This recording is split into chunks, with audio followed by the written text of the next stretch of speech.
I was actually raised in the business, and at the time the restaurant and the candy were one store. And then in 1994 I sold off the restaurant.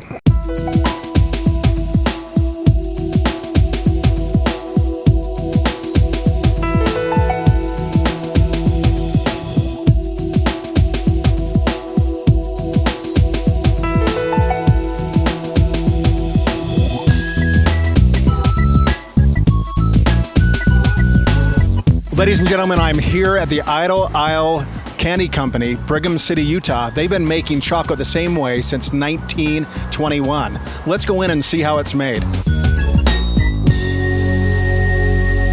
What motivates you? I mean, it's been in the family for a long time. You make it the old-fashioned way, is that right? Oh yes, yeah. We the bulk of our candy is nowadays. It's very easy to inject flavor. We cook flavor into the centers. What keeps me going is just part of my life. Since I was just a little guy, I was always around it, and I enjoy it. I enjoy trying to dream up new things and bringing back the old. So Norma, how often do you come here? As often as I can. And you're from where? I'm from Ogden.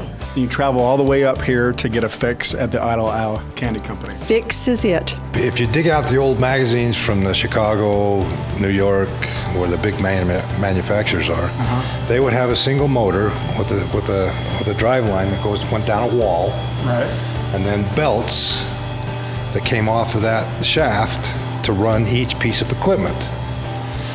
Well, that concept is how you did it. Right.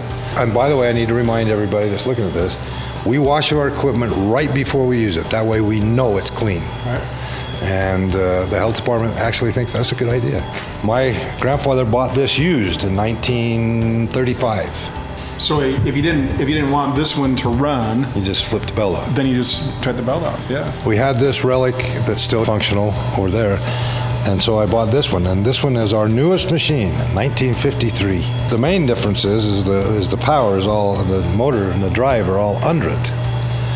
So It's a newfangled deal compared to these. Absolutely. Nothing but the best for us. What's your favorite? I'm afraid your Idle Isle balls have got me hooked, lined and sinkered. What do you like about them? First of all, I like the taste, the maple taste. But I also like the response I get when I give them as gifts. People all over the place seem to like them. That's great. And they are unique, aren't they? They certainly are. I know that I love what you do, and my mom and dad brought me here, and their mom and dad before them. So we love to come in and eat some real old-fashioned, with love, candy. Of course. Yes. That's the motivator, is produce so high quality and just not be like everybody else. For example, toffee. That's one that everybody makes a good toffee, but most of them are cooked to some degree. But of the commercially made candy, there's commercial grade and there's fine candy. Commercial grade candy, they don't do a lot of these things. Too labor intensive. It's all about the money. But we cook it into it. We actually put a little burn on it to bring the flavor out. Your grandparents began the Idle Isle Cafe, so that's a unique name. Where did Idle Isle come from? They had a contest, and someone submitted the name Idle Isle. I don't know what the connection is, but they picked it, and she won $10 worth of candy. All candy is made from a base, and then how you treat that base after it's cooked will determine how it turns out. For example, the little nut balls. When they come out, they look just like caramels. And we pour them in these tables that are water jacketed, so you can cool them, heat them, do whatever you need, and let them set. And then from there, we do the finish. And that's not unusual. That's the way candy's made even today. So what kind of skill do you need in order to make it look that pretty if you're hand dipping that and putting a little swirl on the top? A lot more than I've got. So I can do most of it. I cannot dip. You can't do the little swirly dilly, huh? By the time I get done, it's on the wall, on the floor, all over me.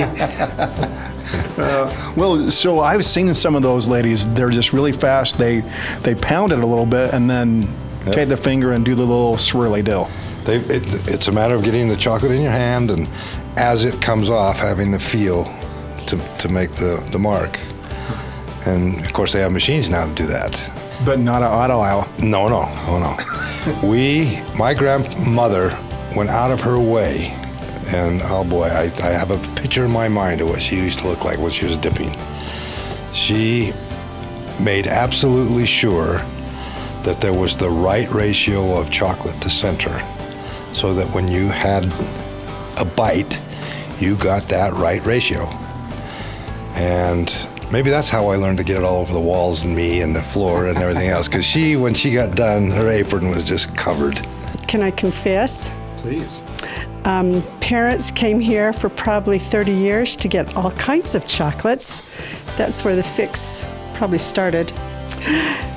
But anything with the nut, because I always feel like a nut. My grandparents bought this used in 1946, is what I'm told. And it's made by Friend, is the brand name on it. I've been offered $20,000 for this. Really? And I won't sell it. Back in the olden days, you'd fill this all, you get it all finished, and then Uncle David would take the candy and plop it in the center of the dipping table, the whole batch. And then the dippers would pick off and roll it, dip it, and then place it. Right. So they were, no consistency whatsoever. Right. They got this, and what this does is squirts out. You fill this up, put the candy in there, fill it up. It has a wire cutter here, and then an elevated platform, and it puts out 48 pieces that are exactly the same size. mostly uniform. Right. Just because of the pressure and sometimes they're not exact. But we're hand dipped, so Right. you buy by the pound and you eat it by the piece. Right. And from here, in the cooler. It's too bad that we don't have smell-o-vision, because this is like heaven. Holy cow, it smells great, like chocolate and love. Bad light too. Anyway, this is what they come out of when they're pressed out. They come out like this, and there's uniformity, but there's still some bigs and some smalls. Okay, and then this is where the magic happens, where they're dipping. Now, each one of these has 50 pounds of chocolate in it. It's an art, really, that's kind of lost, right? You can feel it. You can change. You can feel the consistency. It gets almost silky. And then as soon as it hits that, that's when they start dipping. And then they have to add more chocolate, and then they re-temper. All right, so now they're dipped. Then they go back in here again. It's too cold in here for a real shine. Once it gets out into the 60, 70 degrees, then you get it develops like almost a mirror-looking finish. So you recommend you eat your chocolate at room temperature? Oh yeah, and then from here it goes into the packing room. There's very few of us left anymore. There's some good candy companies out there, no question, but we like to consider us as right up there. Absolutely. So that means you need to get out of the house, get out, check out, and support someone that puts a lot of love and soul into their product. The Idle Candy Company right here, Main Street, Brigham City, USA.